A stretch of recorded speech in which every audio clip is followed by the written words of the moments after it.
یزید کی فاسق و فاجر حکومت کے خلاف حضرت امام حسین رضی اللہ تعالیٰ عنہ کے ساتھیوں اور اہل و عیال پر مشتمل مختصر سا قافلہ حسین 2 محرم الحرام کو کربلا میں پہنچا۔ 3 محرم الحرام کو عمر بن سعد 4000 سپاہیوں کے ساتھ مقابلے کے لیے کوفہ سے کربلا پہنچا۔ 7 محرم الحرام کو حضرت امام حسین رضی اللہ تعالیٰ عنہ اور ان کے قافلے پر پانی بند کر دیا گیا۔ 9 محرم الحرام 61 ہجری کو ابن سعد کا دستہ حضرت امام حسین رضی اللہ تعالیٰ عنہ کے خیموں کی طرف آیا۔ حضرت امام حسین رضی اللہ تعالیٰ عنہ نے حضرت عباس رضی اللہ تعالیٰ عنہ کو کہا کہ ان لوگوں سے کہو کہ ہمیں 1 رات کی مہلت دے دیں تاکہ اس آخری رات ہم اچھی طرح نماز ادا کریں، دعا مانگ لیں اور توبہ استغفار کر لیں۔ ابن سعد کے دستے نے یہ بات مان لی۔ ابن سعد کے دستے واپس لوٹنے کے بعد حضرت امام حسین نے اپنے رفقا کو جمع کیا۔ آپ نے اپنے اصحاب سے نہایت فصیح و بلیغ خطاب فرمایا کہ جس میں آپ نے کہا کہ میں کسی کے ساتھیوں کو اپنے ساتھیوں سے زیادہ وفادار اور بہتر نہیں سمجھتا، اور نہ ہی کسی کے اہل بیت کو اپنے اہل بیت سے زیادہ نیکوکار اور صلہ رحمی کرنے والا دیکھتا ہوں۔ اللہ تعالیٰ تم سب کو میری طرف سے جزائے خیر عطا کرے گا۔ اگر تم میں سے کوئی جانا چاہتا ہے تو رات کی تاریکی میں چلا جائے، بے شک یہ لوگ میرے ہی قتل کے لیے جمع ہوئے ہیں۔ مگر آپ رضی اللہ تعالیٰ عنہ کے اصحاب اپنے جذبات کا اظہار کرتے ہوئے عرض گزار ہوئے، اے نواسہ رسول صلی اللہ علیہ وآلہ وسلم، ہم آپ پر اپنی جانیں قربان کر دیں گے۔ حضرت امام حسین رضی اللہ تعالیٰ عنہ نے اپنے ساتھیوں اور اہل بیت کے جذبات سن کر انہیں اجازت عطا فرمائی۔ پھر آپ نے اپنے اصحاب کے ساتھ رات بھر نوافل ادا کیے اور بارگاہ خدا میں عاجزی و انکساری کے ساتھ مغفرت کی دعائیں مانگی۔ 10 محرم الحرام کا خونی آفتاب اپنی پوری خونہ شامیوں کے ساتھ طلوع ہوا۔ حسینی فوج کے 72 سپہ سالاروں نے یزیدی فوج کا ڈٹ کر مقابلہ کرنے کی ٹھان لی۔ امام حسین رضی اللہ تعالیٰ عنہ نے اس مختصر ترین فوج کو منظم کیا۔ میمنہ پر زبیر بن قیس کو اور میسرہ پر حبیب بن مطہر کو متعین کر کے علم حضرت عباس کو مرحمت فرمایا۔ اس کے بعد اتمام حجت کے لیے دشمن کی صفوں کی طرف متوجہ ہوئے اور فرمایا، اے لوگو جلدی نہ کرو، پہلے میری بات سن لو۔ لوگو تم میرے حسب و نسب پر غور کرو اور دیکھو کہ میں کون ہوں۔ کیا میں تمہارے نبی کا نواسا اور ان کے چچیرے بائی کا بیٹا نہیں ہوں، جنہوں نے سب سے پہلے اللہ تعالیٰ کی آواز پر لبیک کہا اور اس کے رسول پر ایمان لائے؟ کیا تمہیں رسول اللہ صلی اللہ علیہ وآلہ وسلم کا وہ قول یاد نہیں جو انہوں نے میرے اور میرے بھائی کے بارے میں فرمایا تھا کہ دونوں نوجوان جنت کے سردار ہوں گے؟ اگر میرا یہ بیان سچا ہے اور ضرور سچا ہے تو بتاؤ کہ تمہیں ننگی تلواروں سے میرا مقابلہ کرنا ہے، اور اگر تم مجھے جھوٹا سمجھتے ہو تو آج بھی تم میں سے وہ لوگ موجود ہیں جنہوں نے میرے متعلق رسول اللہ صلی اللہ علیہ وآلہ وسلم کی حدیث سنی ہے۔ صرف حر بن یزید تمیمی پر آپ کی اس تقریر کا اثر ہوا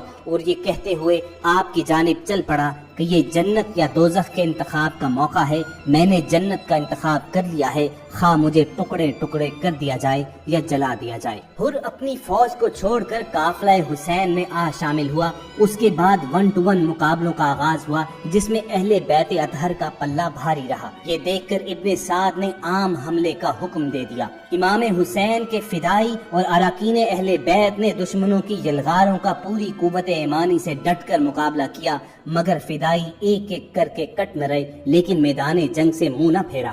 دوپہر تک امام حسین رضی اللہ تعالیٰ عنہ کے بیشتر آدمی کام آ چکے تھے، چنانچہ اب باری باری حضرت علی اکبر، عبداللہ بن مسلمہ، جعفر طیار کے پوتے عدی، عقیل کے فرزند عبد الرحمن، حضرت حسن کے صاحبزادے قاسم اور ابو بکر میدان میں اترے اور شہید ہوئے۔ جب اہل بیت میں سے بھی کوئی باقی نہ رہا تو حضرت امام حسین رضی اللہ تعالیٰ عنہ کی بیمار صاحبزادے حضرت سیدنا زین العابدین نے اپنے والد گرامی سے اجازت طلب کی، لیکن حضرت امام حسین رضی اللہ تعالیٰ عنہ نے آپ کو اجازت نہ دی اور خود میدان کربلا میں اترے۔ اس مقابلے میں آپ رضی اللہ تعالیٰ عنہ دیر تک یزیدیوں کو واصل جہنم کرتے رہے۔ پورے یزیدی لشکر میں کوہرام مچ گیا۔ حیدر کرار کا یہ فرزند جس طرف تلوار لے کر نکلتا، یزیدی لشکر خوفزدہ بھیڑوں کی طرح آگے بھاگنے لگتا۔ اس مارکے کے دوران آپ رضی اللہ تعالیٰ عنہ کو بہت پیاس لگی۔ آپ رضی اللہ تعالیٰ عنہ نے پانی کے لیے دریائے فرات کا رخ کیا، مگر دشمن سخت مزاحمت کرنے لگا۔ اچانک ایک تیر آپ رضی اللہ تعالیٰ عنہ کے چہرے مبارک پر لگا اور آپ کا چہرہ مبارک زخمی ہو گیا۔ حضرت سیدنا امام حسین رضی اللہ تعالیٰ عنہ دن کا طویل حصہ میدان کربلا میں تنہا دشمن کا مقابلہ کرتے رہے اور دشمنوں میں سے کوئی آپ کے مقابلے پر آنا نہیں چاہتا تھا۔ چنانچہ پورے یزیدی لشکر نے آپ کو ہر طرف سے اپنے نرغے میں لے لیا اور آپ پر حملہ کر دیا۔ یزیدی لشکر میں سے کوئی بھی آپ کے قتل کا ذمہ نہیں لینا چاہتا تھا۔ آخر شمر نے انہیں بھڑکایا تو آپ رضی اللہ تعالیٰ عنہ نے پکار کر کہا، کیا میرے قتل پر ایک دوسرے کو ابھارتے ہو؟ واللہ میرے بعد کسی بندے کے قتل پر اللہ تعالیٰ اتنا ناخوش نہ ہوگا جتنا میرے قتل پر۔ پھر شمر لعین کے اکسانے پر یزیدی لشکر آپ پر ٹوٹ پڑا۔ زرہ بن شریک تمیمی نے آگے بڑھ کر آپ رضی اللہ تعالیٰ عنہ کے بائیں کندھے پر تلوار ماری جس سے آپ لڑکھڑا گئے۔ پھر سنان بن ابی عمرو نے آگے بڑھ کر آپ رضی اللہ تعالیٰ عنہ کو نیزہ مارا جس سے حضرت امام حسین گر پڑے۔ آپ کے زمین پر گرنے پر شمر آپ کی طرف آگے بڑھا اور آپ کا سر پیچھے کی طرف سے کاٹ کر تن سے جدا کر دیا۔ حضرت امام حسین رضی اللہ تعالیٰ عنہ کی شہادت کے بعد اہل بیت کے بقیہ افراد پر مشتمل قافلہ ابن زیاد کے پاس کوفہ پہنچایا گیا۔ یہ سیاہ بخت انسان اس خستہ حالت میں بھی افراد اہل بیت سے انتہائی بدتمیزی سے پیش آیا۔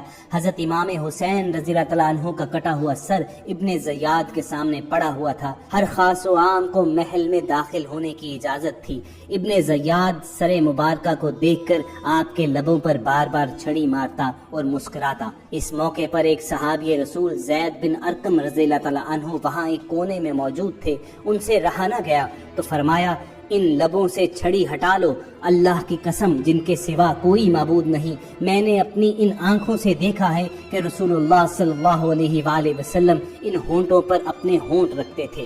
یہ کہہ کر وہ رونے لگے۔ یہ سن کر ابن زیاد کے غضب کی کوئی حد نہ رہی۔ وہ بولا کہ اگر تو بوڑھا ہو کر سٹھیا نہ گیا ہوتا اور تیری عقل نہ ماری گئی ہوتی تو میں تیری گردن اڑا دیتا۔ یہ دیکھ کر حضرت زید بن ارقم مجلس سے اٹھتے ہوئے کہہ گئے، اے لوگو، آج کے بعد تم غلام بن گئے، کیونکہ تم نے فاطمہ کے لخت جگر کو قتل اور ابن زیاد کو اپنا حاکم بنایا جو تمہارے نیک لوگوں کو قتل کرتا ہے اور بدوں کو نوازتا ہے۔